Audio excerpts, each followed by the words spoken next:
लोकसभा 2024 पार पडली, शपथविधी झाला, पंतप्रधान विदेश दौऱ्यावर गेले. सगळं आता काही पुन्हा त्याच मार्गावर आलंय, त्याच रस्त्यावर सगळं काही सुरळीत झालं असं असलं तरी असे काही मतदारसंघ आहेत.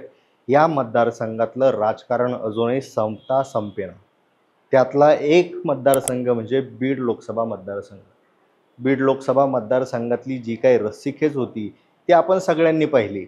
म्हणजे ज्यावेळी सगळे निकाल जाहीर होत होते, तेव्हा बीडचा निकाल मात्र जाहीर होत नव्हता.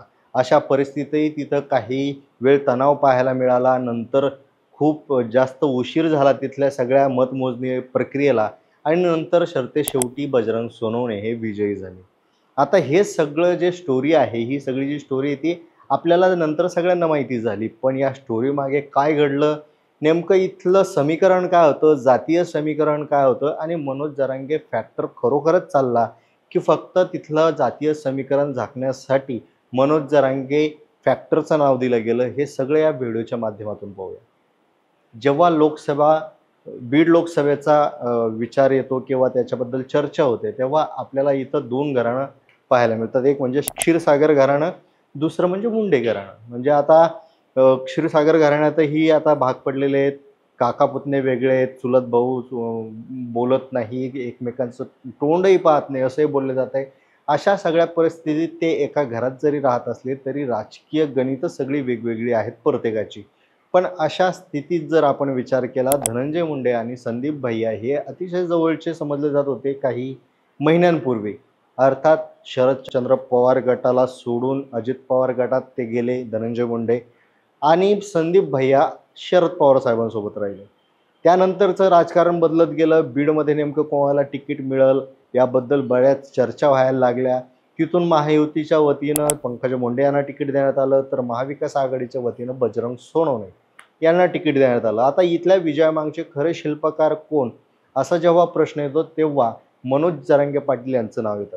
अर्थातच मनोज जरांगे फॅक्टर किंवा मराठा फॅक्टर इथं चालला असला तरी कुठे ना कुठे जातीय समीकरणं, स्थानिक राजकारण, हेवे दावे या सगळ्यांवर पडदा टाकण्यासाठी मनोज जरांगे पाटील यांच्या नावाचा वापर करण्यात आलाय का, असाही एक प्रश्न निर्माण होतो. कारण इथली जर आपण समीकरणं जर पाहिली तर सगळीच मतं ओबीसी समाजाचे जर यांना मिळाले असते पंकजा मुंडे आणि एकाही मराठा मतदाराचं मत त्यांना मिळालं नसतं, तर त्यांची संख्या इतकी गेलीच नसती. याचा अर्थ केवळ मराठा फॅक्टर इथं महत्त्वाचा ठरला नसून स्थानिक पातळीवरचं राजकारण सगळ्यात महत्त्वाचं ठरलं. आता या स्थानिक पातळीवरच्या राजकारणाचा विचार करताना बबन गीते यांचं नाव येतंच, पण सोबतच संदीप यांचं नाव येतं. आता संदीप भैया जे आहेत त्यांचं बीडमध्ये चांगलं वर्चस्व आहे. शरद पवार गटाचे विश्वासू आहेत. शरद पवार साहेबांचेही जवळचे मानले जातात. रोहितदादा पवार, जयंत पाटील यांचेही जवळचे मानले जातात. पण इथले राजकीय समीकरणं यावेळेस वेगळी होती. कारण धनंजय मुंडे दुसऱ्या बाजूला गेल्यानंतर आणि पंकजा मुंडे, धनंजय मुंडे एकत्र आल्यानंतर निश्चितच महाविकास आघाडीकडून आणि विशेष करून राष्ट्रवादी शरद पवार गटाची अनेक ठिकाणी अवस्था ही वाईट होऊ शकली असती असं बोललं जातं. पण संदीप भैयांनी सगळं काही तिथला वातावरण हातात घेतलं, राजकीय समीकरणं हातात घेतली आणि तिथं एक जादूची कांडी फिरावी असं सगळं राजकीय गणित पलटवून टाकलं. म्हणजे जिल्ह्यामधील सगळ्या गावांमध्ये त्यांचा जो आपण जर कार्यकर्त्यांचं एक संघटन पाहिलं, कार्यकर्त्यांशी असलेलं त्यांचं नातं पाहिलं, तर एक वेगळं वर्चस्व त्यांचं दिसून येतं आणि याच वर्चस्वाचा एक फॅन बेसचा, त्यांच्याबद्दल असलेल्या क्रेजचा एक वेगळा फायदा झाला.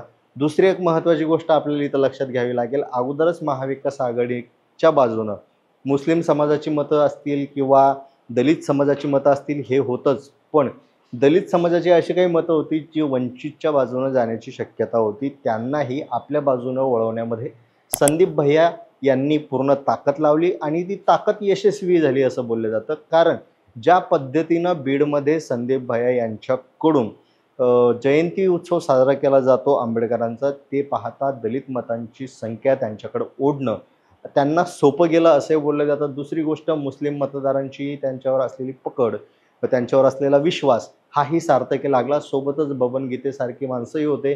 अर्थात या सगळ्या समीकरणात 2 मुंडेंना पुरून उरणारा एकमेव संदीप भैया क्षीरसागर होते असं बोललं जातंय. आता इथलं राजकारण म्हणजे जेव्हा पक्षात फूट पडली, राष्ट्रवादी पक्षात फूट पडली तेव्हा बीडचं सगळं राजकारण कुठे ना कुठे संदीप भैयांच्या खांद्यावर आलं होतं असंही बोललं जात होतं आणि त्यांनी ते समर्थपणे पेललं हे तिथल्या निकालातून पुढे दिसून येतं.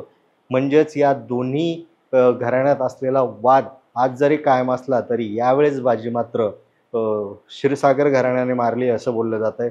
खरोखरच संदीप भैया क्षीरसागर हे इथले किंगमेकर होते का, की मनोज जरांगे हेच किंगमेकर होते? याबद्दल आपल्याला काय वाटतं कमेंटमध्ये नक्की सांगा. धन्यवाद.